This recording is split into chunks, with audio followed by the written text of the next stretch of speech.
What's going on, guys? Unreal here, back once again here today presenting my official movie review for Zack Snyder's new superhero blockbuster entitled Superman vs. Batman: Dawn of Justice. Now, before we begin this review, guys, please note that this review will not contain spoilers, so if you plan on going to see the film without knowing what's going on, this is the place to be. So without further ado, let's begin. Now, the movie covers the premise of the early beginnings of Man of Steel, overall presenting itself as a Man of Steel sequel featuring Ben Affleck as Batman, which, by the way, had an amazing performance as Bruce Wayne. Quite frankly, one of my favorite, if not already favorite, Batman characters to date. Having Ben star as Batman, I believe at least, eliminated all hysteria behind the skeptics claiming that he wouldn't be as good, in my opinion at least. Now, he was solid, he was believable, you can feel the emotions pour through him when certain situations were occurring, and Ben starring as Batman was great in my opinion. Henry Cavill as Superman, again, I believe showcased a fantastic job. A much aggressive Superman than how we've seen in Man of Steel, a more ruthless character, especially as seen when given ultimatums. You know, Jesse Eisenberg as Lex Luthor, I think it was very well done, very well executed, but not quite frankly the Lex Luthor that we all were hoping to see and expecting to see in this movie. I understand that they are trying to set the stage for a much bigger platform in the future, but I felt at least that this Lex Luthor should have not been in the film. Now, Gal Gadot as Wonder Woman had a fairly decent role. She was very beautiful and her performance was good. Nothing more given the fact that she didn't really have anything to offer in the film. She didn't really have a major role except towards the end, of course. Now, the story was very interesting given the stance that Batman overlooked Superman's actions on the day of Metropolis's destruction, blaming Superman for the deaths of thousands, while Superman's stance on the situation was he was fighting to help, keep the humans from extinction via Zod, wanting to wipe them all out from the get-go. So it's more or less of a blaming game where Batman feels like Superman should be held accountable for his war crimes. Meanwhile, Superman feels that he was only doing the right thing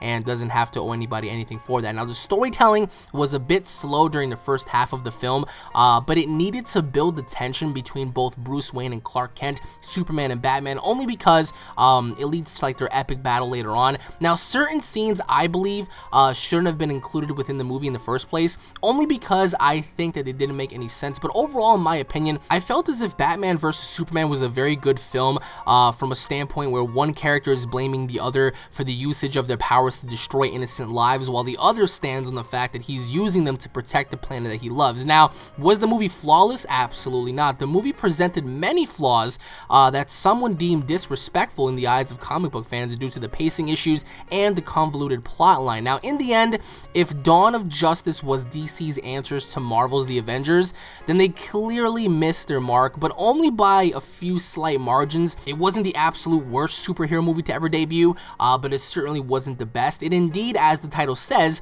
sets up for the Justice League movie, but with the storytelling in general, it just lacked heavily. The story could have been executed much more flawlessly, I believe, in my opinion. There were certain things that should never have been included. Visually, however, it's a beautiful looking film, but it didn't seem to fully execute its story when needed. The Batman-Superman battle was great.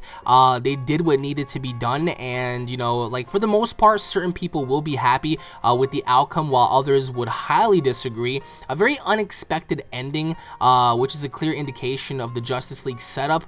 No after credits were displayed either, so for anyone out there wondering, that's strictly a Marvel thing. But all in all, to me, setting aside the whole Marvel / DC Comics fanboyism thing, I enjoyed this movie only because growing up, I've not only read the comics as a young man, but I followed the cartoon shows as well, and I waited, years upon years to witness and see these two characters finally get some showtime on the big screen. Now, I will have a spoiler review up later on today, which includes loads of new information and details that will really cover and patch many things up. But all in all, from a 1 to a 5-star rating, I would have to give this movie a 3 out of 5 stars. Again, it was very enjoyable. It wasn't the best superhero film to ever debut. The movie did have many flaws, and I believe, at least personally for me, one of the characters in which had the most screen time possibly was Lois Lane.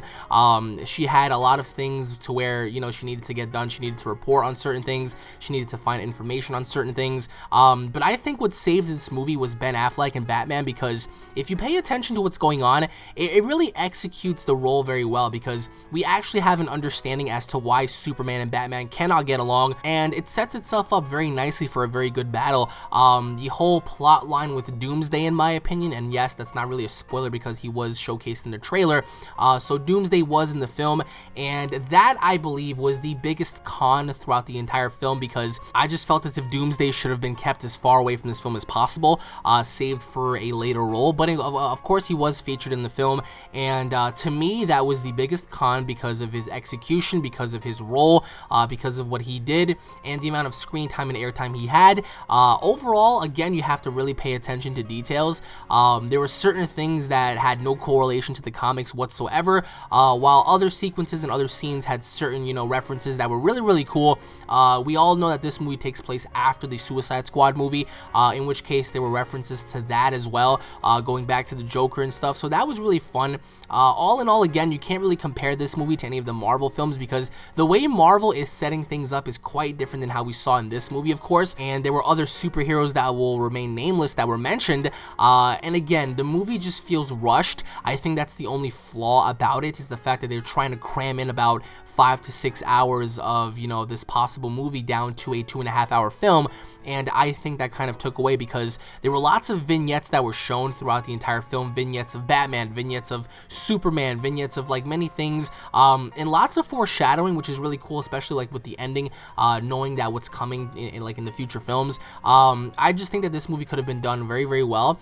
Zack Snyder, I believe, either he didn't try enough or he just gave up during like a certain portion of the film, because the movie had all the potential in the world to be one of the greatest superhero movies of all time, but it just fell flat due to its storytelling. And if you go into this movie with like your brain on mute, you'll possibly have a good time, but if you're going into this film, knowing all the backstories about the comics and stuff, you're going to be a little disappointed. So comment down below overall, guys, what is your overall thoughts and opinions on this film? Did you guys like the film? Did you guys hate the film? What would have you guys have done correctly and differently as opposed to Zack Snyder's vision? Comment down below and let me know, guys. Once again, thank you all for watching. If you guys are DC fans, if you guys are comic book fans, don't forget to subscribe to my channel. That way you guys don't miss a single comic book update. If you guys enjoyed, don't forget to smash that like button, leave your thoughts in the comment section below. Tune in for the spoiler review, and I'll be seeing each and every single one of you guys in the next update. Take it easy, everybody. Peace.